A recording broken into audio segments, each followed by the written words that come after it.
They were once men, great kings of men. Aragorn remarks in Peter Jackson's film adaptation of The Fellowship of the Ring.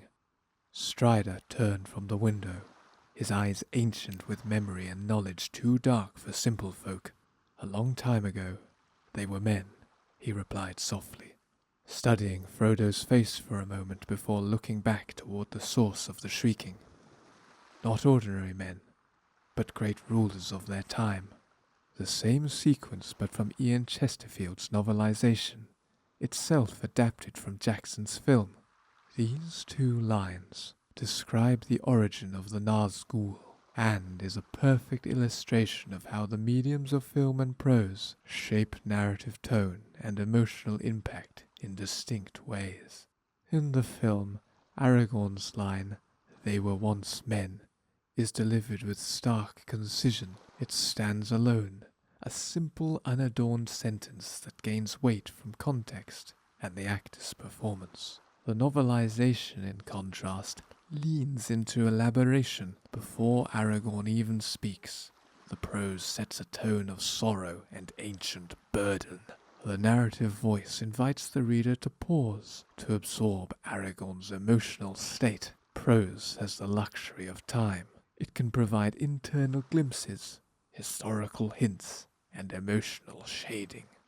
To further explore these differences, this video will look at one part of the story in both the film and the novelization of The Fellowship of the Ring. First, we'll watch a short clip from the film.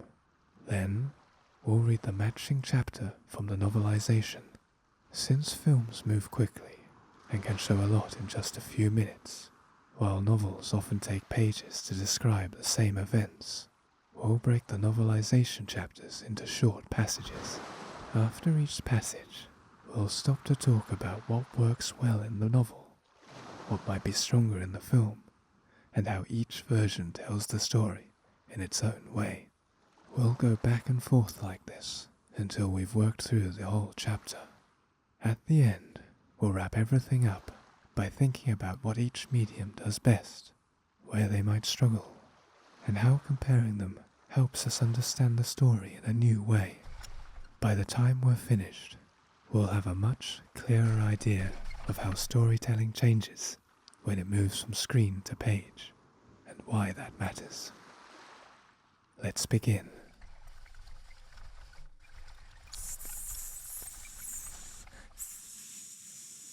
Come on.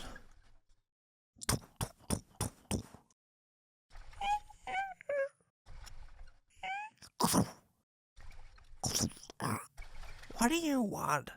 We're heading for the Prancing Pony. Hobbits? 4 hobbits? What business brings you to Bree? We wish to stay at the inn. Our business is our own. All right, young sir, I meant no offence. It's my job to ask questions after nightfall. There's talk of strange folk abroad. Can't be too careful.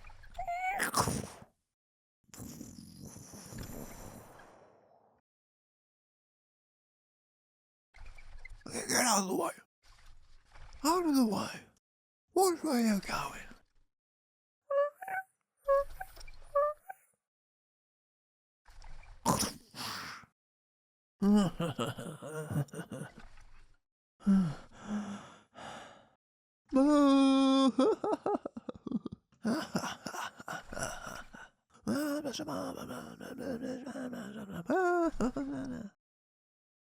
Excuse me. Oh, good evening, little masters. If you're seeking accommodation, we've got some nice cozy hobbit-sized rooms available. Mr. Underhill. My name's Underhill. Underhill. We're friends of Gandalf the Grey. Can you tell him we've arrived? Gandalf? Gandalf? Oh, yes. I remember. Elderly chap. Big grey beard, pointy hat. Not seen him for 6 months. What do we do now?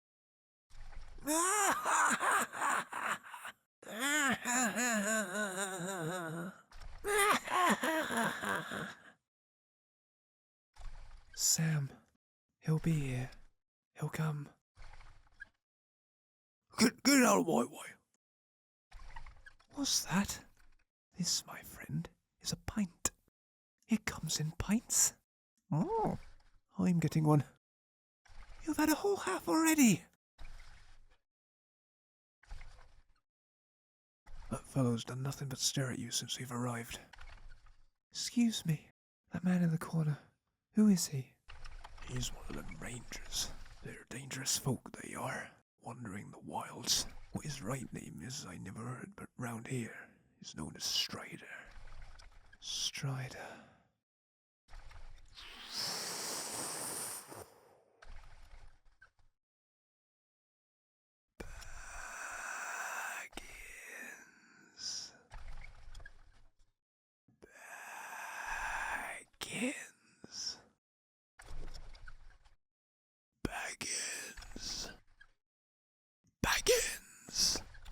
Baggins! Baggins? Sure I know a Baggins. He's over there. Frodo Baggins. He's my second cousin, once removed on his mother's side, and my third cousin twice removed on his father's side. Which way you going? Pippin! Steady on, Frodo!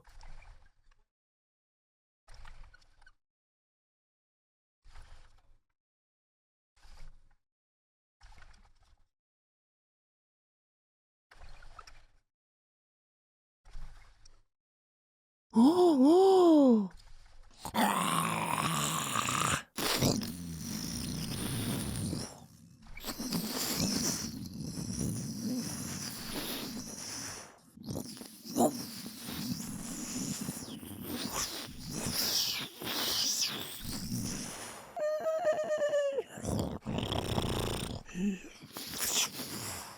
You cannot hide. I see you. There is no life in the void, only death.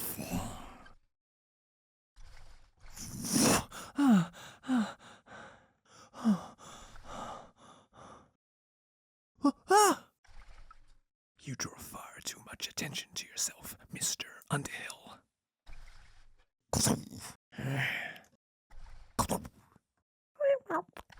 What do you want?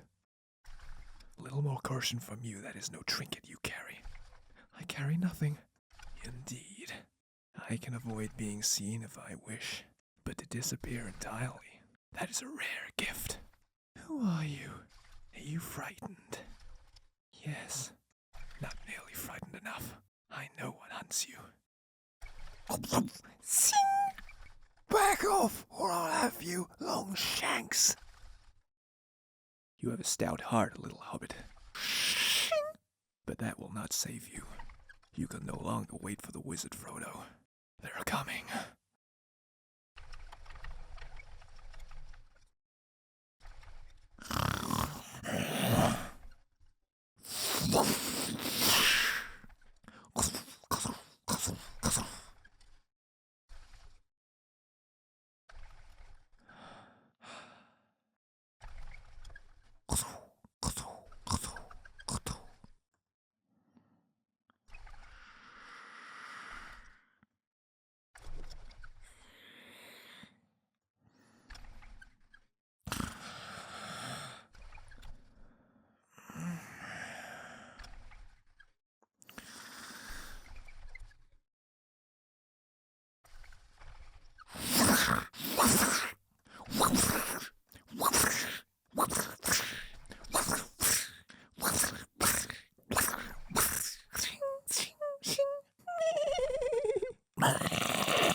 What are they?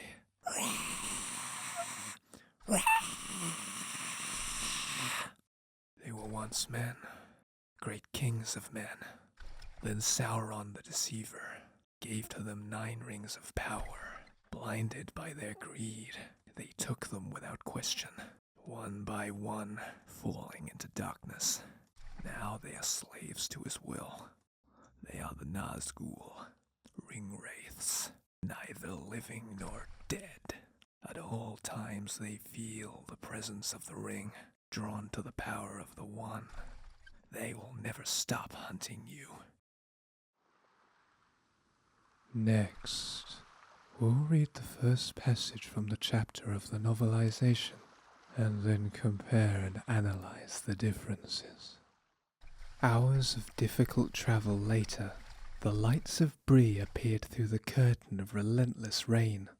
A small village of stone and half-timbered houses nestled against a low wooded hill.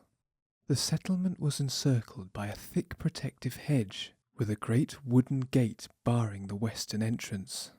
By the time the bedraggled hobbits approached the gatehouse, night had fallen completely, and they were soaked to the skin, their cloaks heavy with rainwater. "Come on," Frodo urged, his voice barely audible above the downpour. The hobbits rapped loudly on the weather-beaten gate, water streaming from their hair into their eyes. After a moment, a wooden hatch at head height swung open. Finding no one at eye level, it quickly closed again. A second hatch much lower down opened instead, and the weathered face of the gatekeeper peered down at them. "What business brings you here at this hour?" the man demanded, suspicion evident in his gravelly voice. Frodo stepped forward, water dripping from his nose and chin. "We seek lodging at the Prancing Pony," he replied, struggling to keep his teeth from chattering. The gatekeeper raised a lantern, casting its sickly yellow glow over the four small travellers. His eyebrows rose in surprise. "Hobbits?" he exclaimed. "4 hobbits? And by your manner of speech you're from the Shire." His eyes narrowed. "What brings folk like you so far from home on such a foul night?" Frodo felt the weight of the ring against his chest and chose his words carefully. "Our business is our own. We only wish for shelter at the inn." The gatekeeper studied them a moment longer before nodding. "No offence meant, young master. It's merely my duty to question travellers after dark." He began unlocking the heavy gate. "Strange times we're living in. There's talk of unusual folk abroad. Can't be too careful these days." The gate swung open with a protesting creak, and the hobbits hurried through, grateful to be within the relative safety of the village walls. This opening passage from the Prancing Pony chapter in the novelization works well in several ways that play directly to the strengths of the written medium. The description of Bree's physical environments, the, quote, curtain of relentless rain, the stone and half-timbered houses, the thick protective hedge, is deliberate and layered, allowing the reader to visualize the setting in a textured, gradual way. Where the film showed this in a few sweeping establishing shots, the prose can linger on sensory impressions and tie them to the character's physical state. The hobbits' cloaks, heavy with rainwater, the water running into their eyes, and Frodo's teeth chattering. These small tactile details heighten the sense of discomfort and exhaustion in a way the film had to convey more fleetingly, because the written form can emphasize interior and bodily sensations without interrupting pacing. Another strength is the ability to modulate the scene's emotional tone through word choice and narrative control. The gatekeeper's suspicion is not just acted out, but embedded in the diction. Quote, gravelly voice, eyebrows rose in surprise, eyes narrowed, end quotes.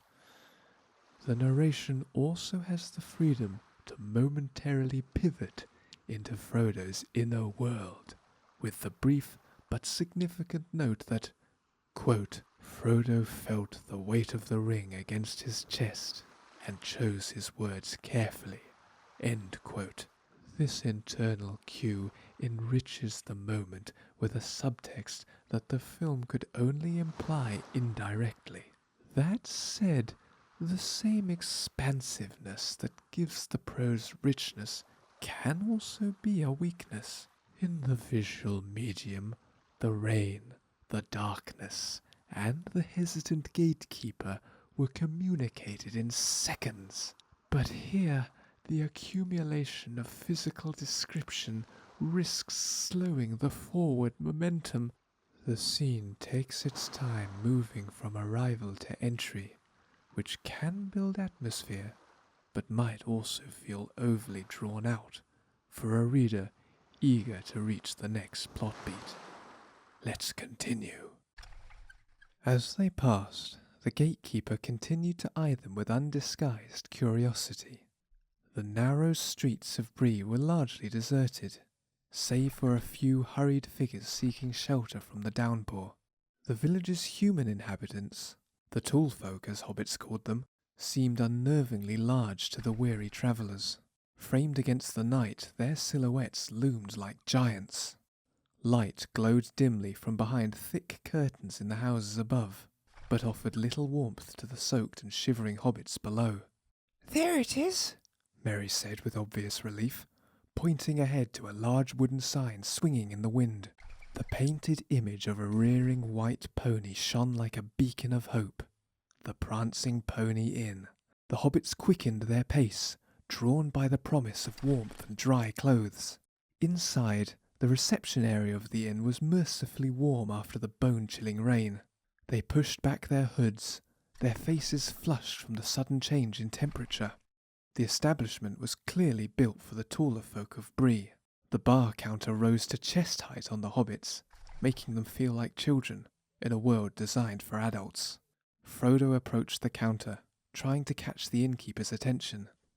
Excuse me, he called, his voice nearly lost in the ambient noise.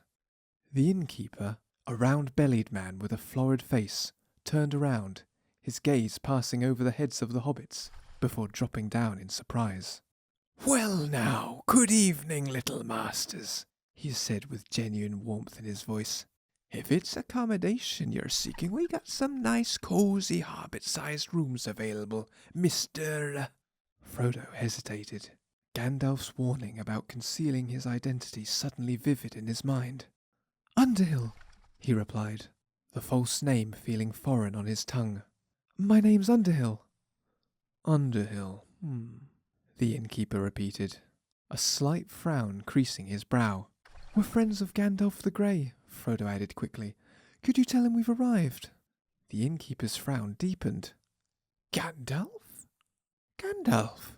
he murmured, as if searching through a mental catalogue of guests. Suddenly, his face brightened with recognition. "Oh, yes, I remember. Elderly gentleman, big grey beard, pointy hat." Frodo nodded eagerly, relief washing over him, but the innkeeper shook his head. "Not seen him for 6 months." The words struck Frodo like a physical blow. He felt the colour drain from his face as panic threatened to overwhelm him. "What do we do now?" Sam whispered urgently, leaning close to Frodo's ear. The background noise of the inn, the laughter, the clinking glasses, the low murmur of conversation suddenly seemed menacing rather than welcoming. The hobbits exchanged worried glances, acutely aware of their vulnerability. They had reached the arranged meeting place, but their guide was nowhere to be found. This passage continues to lean on the strengths of prose by layering atmosphere, sensory detail, and character perspective in ways that the film needed to compress. The contrast between the inhospitable exterior, the deserted, rain-soaked streets, the looming silhouettes of tall folk, and the inn's interior warmth is carefully staged, creating a strong emotional beat when the hobbits cross the threshold. That shift in temperature from bone-chilling rain to mercifully warm is not just environmental, but psychological. and the prose is able to dwell in that moment long enough for the reader to feel it. Likewise, the innkeeper's gaze literally passing over the hobbits before registering them underscores their smallness in a world built for others. Something the camera could show instantly, but here it's emphasized in a way that also conveys how the hobbits experience it. The text's ability to enter Frodo's mind at pivotal moments is another literary strength. His hesitation before giving his name, the conscious weight of Gandalf's warning, the way Underhill feels foreign on his tongue, all of these interior beats deepen the tension of a scene that otherwise consists largely of polite dialogue. When the innkeeper reveals Gandalf's absence, the narration captures Frodo's reaction, colour draining from his face, panic threatening to overwhelm him. In immediate, subjective terms that prose handles more explicitly than the film, the shift in the inn's background noise from comforting to menacing also works well in writing, as the description reflects a change in perception rather than a literal alteration of the environment, something more naturally expressed in prose than on screen.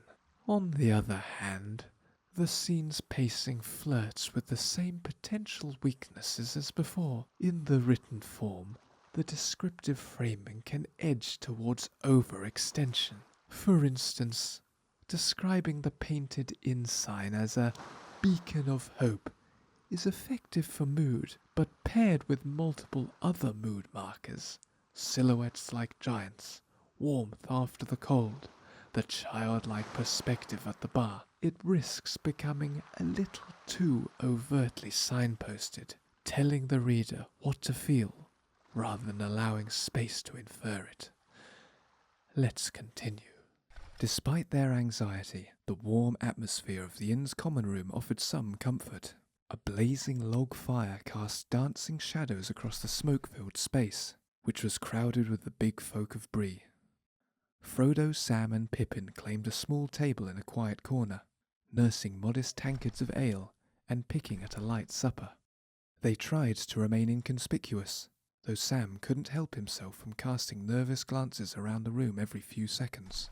"Sam," Frodo said gently, trying to calm his friend. "He'll be here. Gandalf will come." Before Sam could respond, Merry arrived at their table, carrying a tankard so large it seemed comically outsized in his hands. Pippin stared at it in wonder. "What in the world is that?" A proud smile spread across Merry's face. "This, my dear friend, is what they call a pint. They serve it in pints?" Pippin's eyes widened with delight. He stood up, slightly unsteady. "I'm going to get one." "You've already had a whole half," Sam protested, as Pippin weaved his way toward the bar. Frodo's attention was drawn to a pair of swarthy men leaning against the bar. They glanced in his direction, then quickly looked away, speaking to each other in low voices. A chill ran down his spine that had nothing to do with his damp clothes. "That fellow has done nothing but stare at you since our arrival," Sam muttered, nodding toward the far corner of the room. Frodo followed Sam's gaze to a solitary figure who sat alone, partially hidden in shadow. The stranger was smoking a curiously carved long-stemmed pipe, the glowing embers briefly illuminating a pair of keen eyes beneath a travel-stained hood. His face remained in darkness, but something about his stillness, like that of a predator watching potential prey, made Frodo uneasy. Catching Butterbird's eyes as the innkeeper passed with a tray of drinks, Frodo asked quietly, "Excuse me, but that man in the corner, who is he?" Butterbird glanced over, then lowered his voice. "One of them rangers, he is. Dangerous folk they are, wandering the wilds. What his proper name might be I've never heard, but round these parts he's known as Strider." "Strider," Frodo repeated softly. Beneath the table, Frodo's fingers had begun to toy with a ring in his pocket, seemingly of their own accord. He felt sweat beading on his forehead despite the coolness of the room. A strange humming seemed to fill his ears, growing louder with each passing moment. "Back in," Baggins. The whisper seemed to come from the ring itself, filling Frodo's mind. The sound dissolved into another voice, Pippin's, suddenly loud and clear from across the room. Baggins! Of course I know a Baggins! Frodo's head snapped up in alarm. At the bar, a visibly intoxicated Pippin was holding court among a circle of curious locals. Frodo Baggins is his name, Pippin continued proudly. He's my second cousin, once removed on his mother's side, and my third cousin twice removed on his father's side, if you follow my meaning. Terror propelled Frodo to his feet. He pushed his way through the crowd toward the bar, reaching Pippin just as the young hobbit was launching into a detailed explanation of the Baggins family tree. Pippin! Frodo grabbed his friend's sleeve, causing him to spill his beer. Steady on, Frodo! Pippin protested, pushing back reflexively. The force of the shove sent Frodo stumbling backward. He lost his footing on the slick floor and fell, his arms windmilling as he tried to regain his balance. In that moment, the ring, which he had unconsciously removed from his pocket, flew from his grasp. The entire inn fell silent as the small golden band seemed to hang in the air for an eternal second. Then, as if guided by some malevolent will, it descended directly onto Frodo's outstretched finger. Then Frodo vanished. This passage is the most dynamically paced yet, and it shows how prose can layer tonal shifts, internal states, and external action with a control that the film was forced to compress. It begins with a measured, almost cozy atmosphere. Firelight, food, quiet conversation, before gradually introducing disquiet through Frodo's observations of the swarthy men, the hooded stranger, and Sam's whispered warnings. That gradual ramp-up works well in text, because the reader experiences each piece of information as Frodo does, letting suspicion accumulate rather than arriving fully formed in a single shot. The interior lens is again a strong point. Frodo's unease at Strider's stillness, quote, like that of a predator watching potential prey, end quote. That isn't just descriptive, it's an emotional interpretation, telling us not just what Frodo sees, but how it affects him. Similarly, the Baggins whisper from the ring is rendered in a way that prose can make fully subjective. Whether this is a real sound, an intrusive thought, or something between the two is left for the reader to sit with, heightening the sense of encroaching danger. That said, the prose also leans heavily on explicit emotional labeling. Phrases like terror propelled Frodo to his feet spell out feelings and motives rather than always letting them emerge from action alone.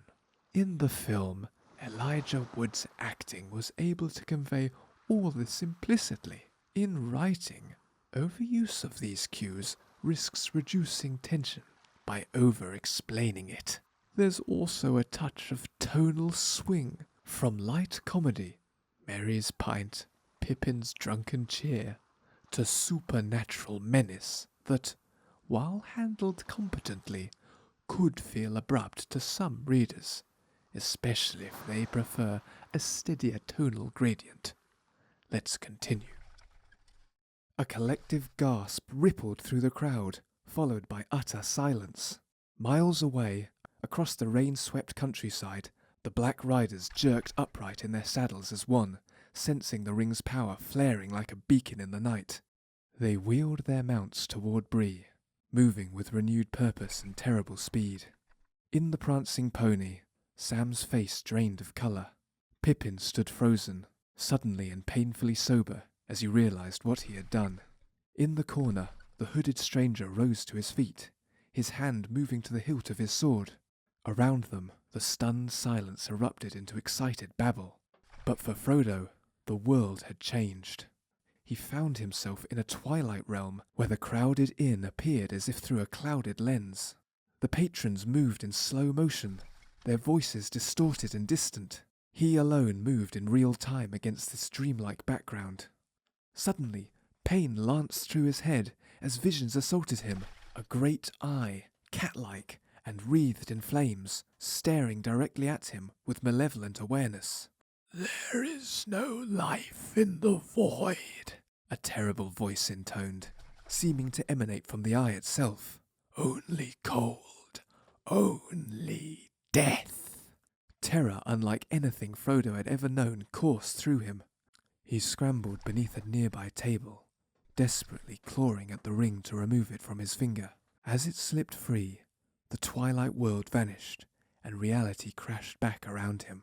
But before he could orient himself, a large hand had seized him by the collar and dragged him roughly from his hiding place and up the inn's stairs.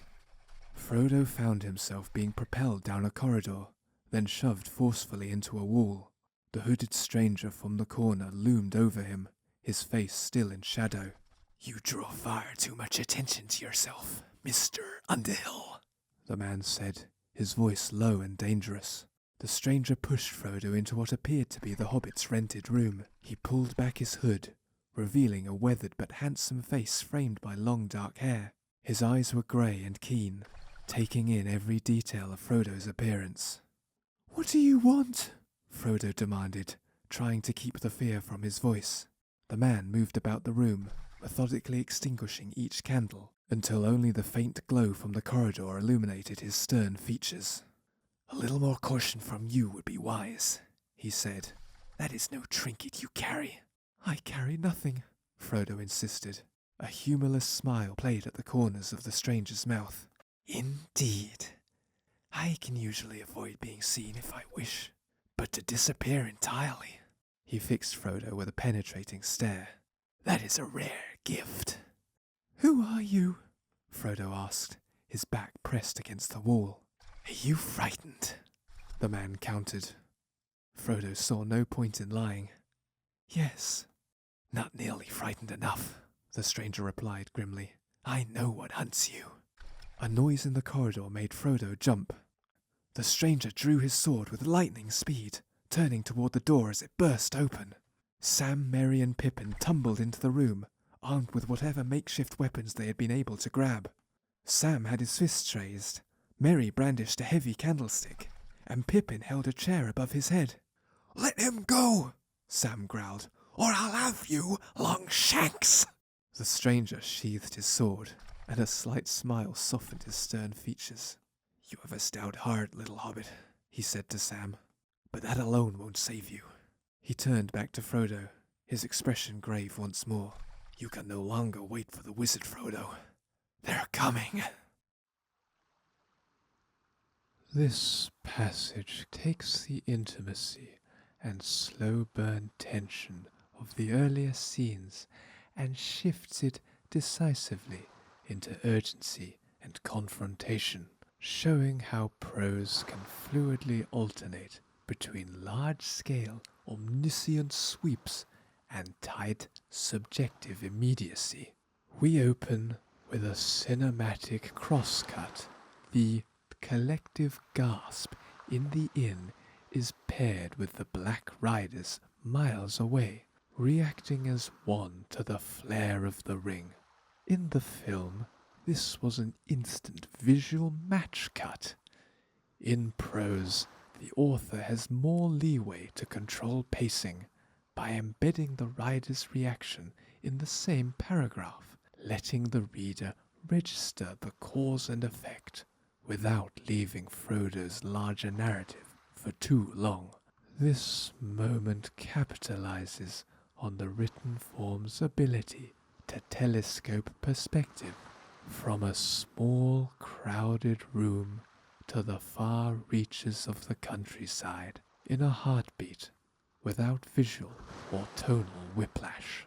Also, the confrontation with Strider benefits from the prose's ability to use physical blocking, lighting, and dialogue as mood-shaping tools. The extinguishing of candles, one by one, is an image that worked well visually, but in text it doubles as a symbolic tightening of the scene's focus, shrinking Frodo's world to just the man before him.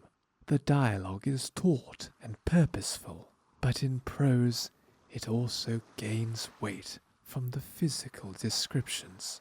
The penetrating stare, the faint glow from the corridor, the small but telling smile to Sam. The narrative's control of what is revealed and withheld about Strider mirrors Frodo's own wary assessment, something the written medium can align perfectly with the reader's viewpoint.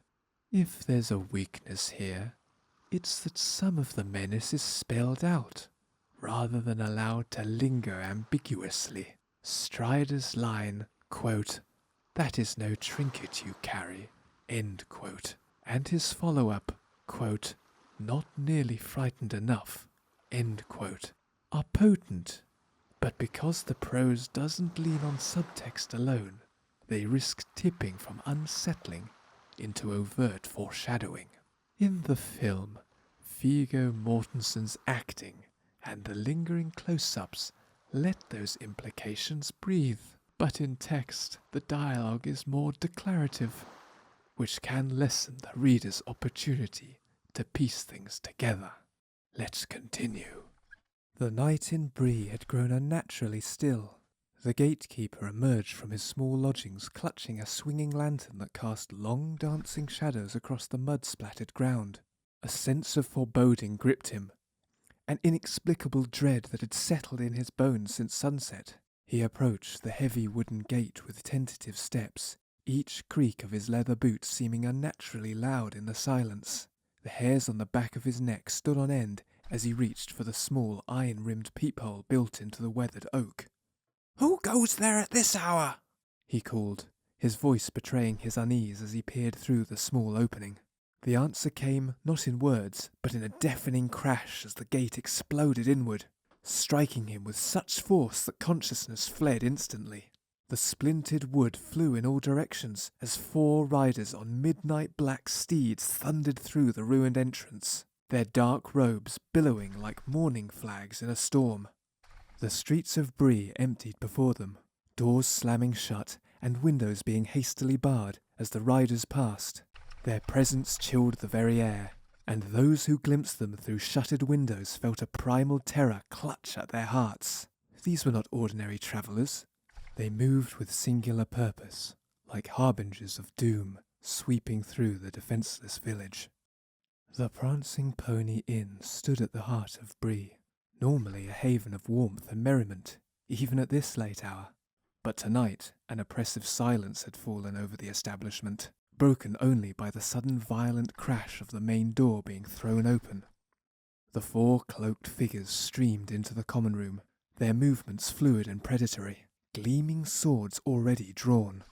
Behind the scarred wooden bar, the innkeeper, Barleyman Butterbur, cowered, his portly frame trembling uncontrollably as sweat poured down his ashen face. Never in all his years of running the establishment had he felt such blind terror. He pressed himself against the ale barrels, praying to whatever powers might listen that he would somehow escape notice. The intruders paid him no heed. They moved with terrible purpose toward the stairs, ascending to the upper chambers, intent on their prey. In one of the guest rooms, a young hobbit with curly brown hair slumbered peacefully, unaware of the danger. Meriadoc Brandybuck's soft snores punctuated the quietness. Nearby, his cousin, Peregrine Took, shifted in his sleep, murmuring something incomprehensible before settling back into dreams of the Shire's green hills. The door to the room the hobbits had checked into earlier that evening opened without a sound, as if the very hinges feared to announce the arrival of the 4 shadow-wreathed figures. They glided into the room, looming over the small hobbit-sized beds. Moonlight from the window caught their raised blades, cold steel gleaming with malevolent purpose. Suddenly, Samwise Gamgee's eyes sapped open, some primal instinct rousing him in the moment of greatest peril. But before he could cry out, the figures plunged their weapons downward in a frenzy of slashing and stabbing. What immediately stands out in this passage is how well the prose makes use of language's ability to layer atmosphere. The stillness of Bree, the lantern throwing long shadows, the sound of boots against silence.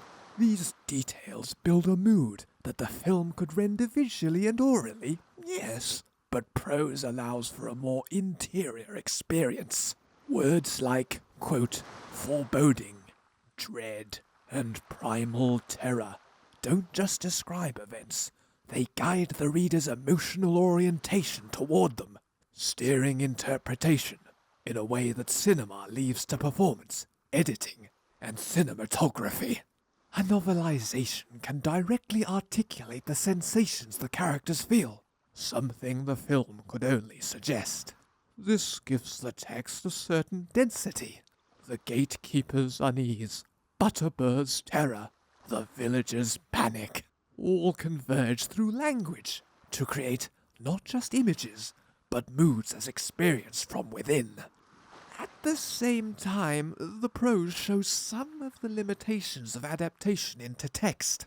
In describing the riders, it leans heavily on repetition of dread and darkness. Phrases like harbingers of doom and shadow-wreathed figures function almost like shorthand for menace, rather than fresh evocations. In the film, the riders' appearance carried menace by their sheer presence. In prose, that menace must be described and reinforced, and the result can feel somewhat overlaboured, where each sentence is nudging the reader to feel afraid, rather than allowing dread to seep in more subtly. The scene risks becoming melodramatic, because the novel has fewer tools than the film to let the terror speak for itself. There is also the pacing to consider. Prose can linger on sensory details. The lantern, the peephole, the crash of the gate, in a way that creates suspense. The film had to cut sharply from moment to moment to keep tension taut. But the novelization pauses on each beat, elaborates on the fear of Butterbur, the stillness of the inn, the shifting dreams of the Hobbits. This grants readers an intimacy with atmosphere, but can dilute urgency. What in film was a briskly terrifying sequence stretching only a few minutes becomes, in text, a more meditative experience of fear, sometimes at odds with the immediacy of the action. Let's continue. The sound of tearing fabric filled the room as the slashing and stabbing continued. But when the four shadow-wreathed figures pulled back the shredded blankets in triumph, their victory turned hollow. Where hobbit flesh should have been, only torn pillows and bundled blankets remained. A moment of stillness. Then rage erupted from them in piercing shrieks that seemed to cut through flesh and bone alike. Throughout the inn, sleeping guests jolted awake, hearts pounding at the otherworldly sounds that no human throat could produce. The shrieking continued as the wraiths discovered there was nothing in the room but slashed pillows and feathers floating like snow in the moonlight that streamed through the window. In another room across the courtyard, Strider stood silently by the window, his face half hidden in shadow as he listened to the distant shrieks with grim recognition. Behind him, 3 hobbits startled awake on the room's adult-sized bed, their eyes wide with terror. Frodo, who had been standing vigilant beside the tall man, gripped the windowsill until his knuckles whitened. The burden hidden beneath his shirt seemed heavier than ever, as those terrible screams echoed through the night. "What manner of creatures are they?"